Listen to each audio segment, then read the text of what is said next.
Hi, welcome to South Bay Financial Partners, conversation about money stories.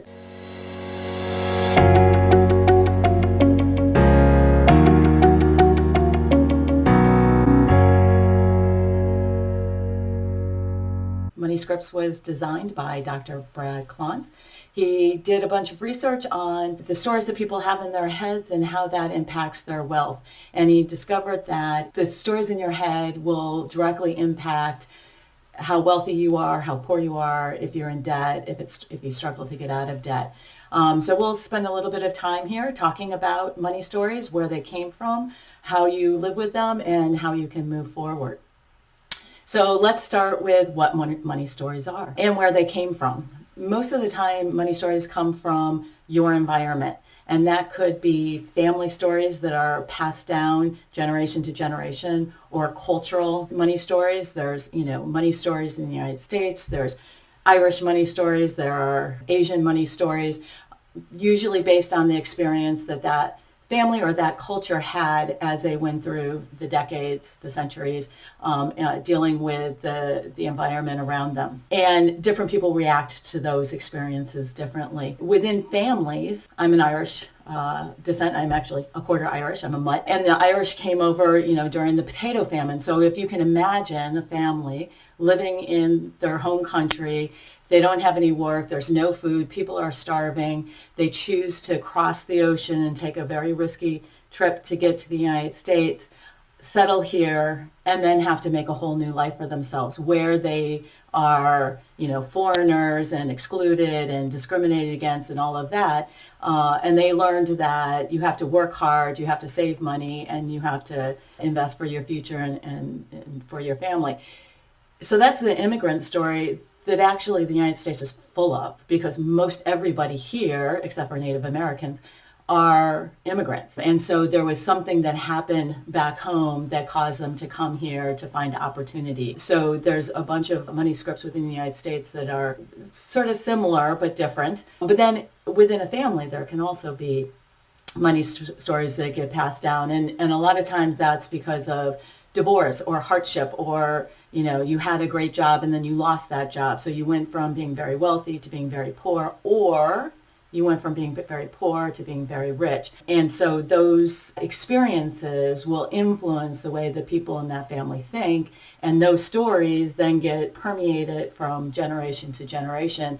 And you might be living by a money story that was formed by your great-great-grandfather, and you don't even realize the connection there. So that's cultural and family money scripts that start to form. And in your personal experience, something might have happened to you personally, like losing a job, or being foreclosed on in a house, or a divorce in your family, or something like that. And that affects how you think about money and how safe you feel around money. And much anxiety comes from those memories coming back to you now. Even though you're long past that experience, they still are deep in you. And when you think about money, you get triggered by thinking about that, because money is the triggering aspect of those experiences that come back. So you can imagine, or just take a moment to think about your experiences with money. So think about how money was talked about in your family, or not talked about.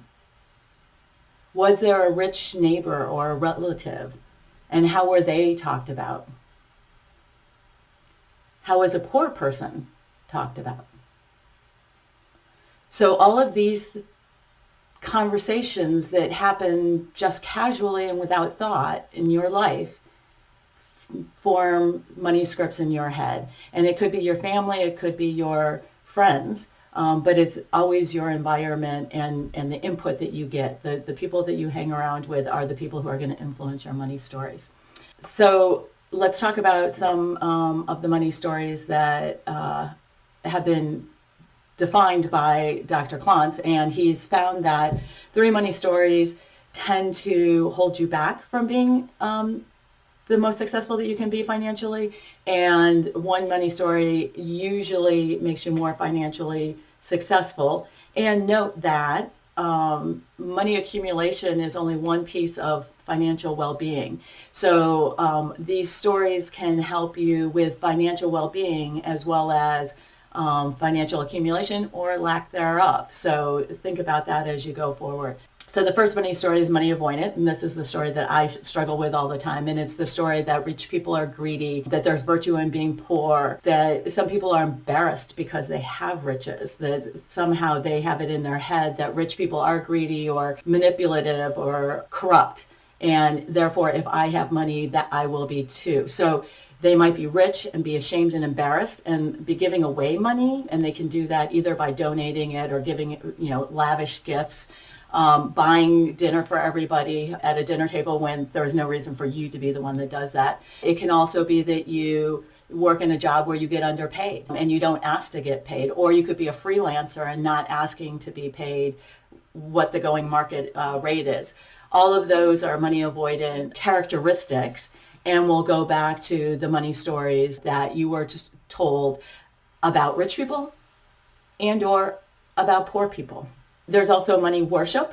I don't actually like this name. It actually is, money buys you happiness is the concept. And that, if you had more money, you would be happier. And the research shows that that's absolutely not true. That basically if you have average income, that you will be about as happy as you can be. And if you have twice that, you will be no happier, although people think that if they have twice as much, they will be happier. And that does depend on, again, the company that you keep. So what is enough is a higher amount in a wealthy neighborhood or a wealthy family than it is in a poorer neighborhood or a poorer family. So the people that you hang out with are going to directly influence how much is enough. And if you're struggling to keep up with your friends, you're probably going to continue to struggle. So just that's something to keep in mind. But it's also something to keep in mind that you find your own happiness. So regardless of how much you make right now, using the most of it and in a way that fulfills you and supports your values is going to get you a lot farther than trying to keep up with, somebody else. And feel like a failure because you haven't done that, when actually maybe you've been a huge success and you're not giving yourself credit for that. The third story is money status, which is net worth equals self-worth.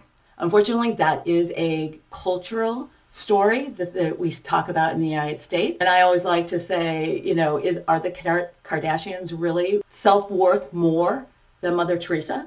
Because that's basically what that story means, that in order for me to be somebody important, I need to have more money. And of course, Mother Teresa is one of the most famous people in the world, and she has absolutely nothing. So clearly that's not true. But in the United States, we basically keep score by money. The person who has the most money is the person who has the most influence or gets listened to or is considered the smartest or something. I'm not quite sure where that comes from. But that is a cultural story that we live with.